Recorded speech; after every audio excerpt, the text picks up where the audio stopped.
In 2021, the National Institute of Drug Abuse found that nearly 65% of the United States prison population has an active substance abuse disorder, yet only 11% of those are fairly treated.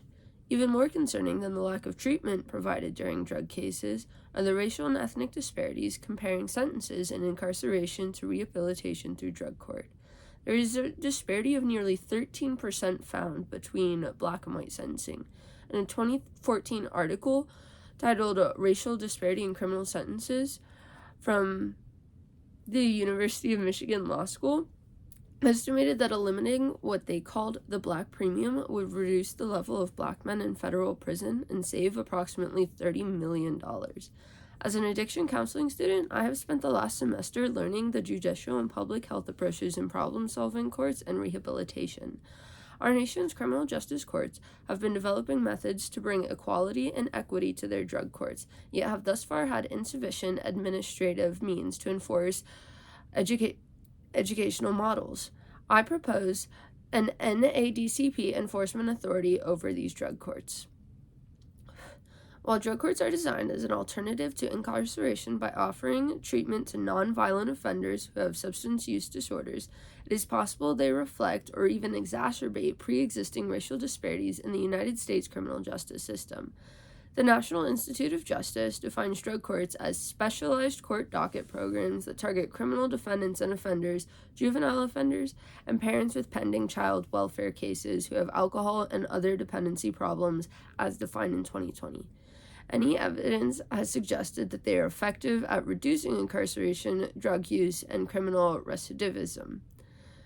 A relationship between district-level drug tests and subsequent sponsorship of treatment-oriented legislation is greater for white victims than black victims, found in a Journal of Health Politics, Policy, and Law article.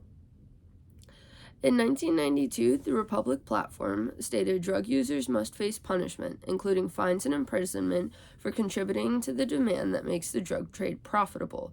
By contrast, the 2016 Republican platform highlighted how the opioid crisis is hitting rural areas harder than urban and called for expeditious agreement for a bill to expand prevention and education efforts while also promoting treatment and recovery. These two opposing view systems form how different drug epidemics are associated with different communities.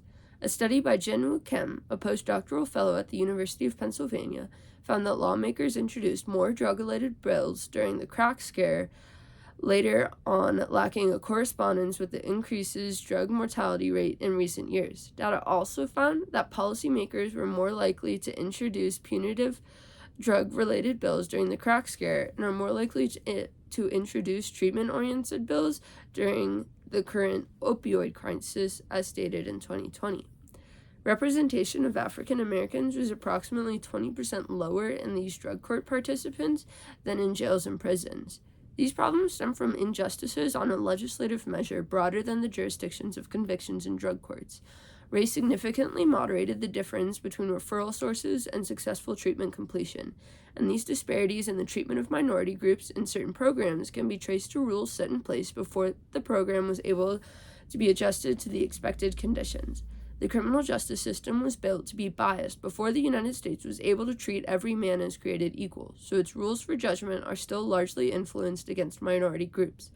While rules have been set in place to counteract preconceived inequitable policies, a lack of ability to enforce any production has halted many advancements towards eliminating racial disparities in our court systems.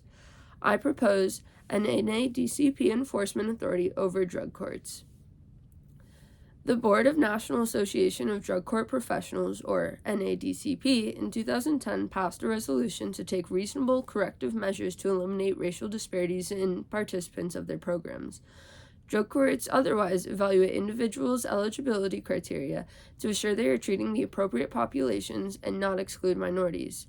However, there's an alarming underrepresentation of non-white participants in drug courts. The NADCP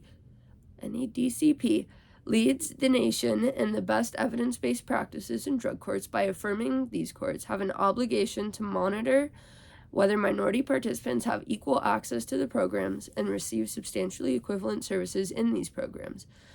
They also require staff members to attend training events on the provision of culturally sensitive and proficient services.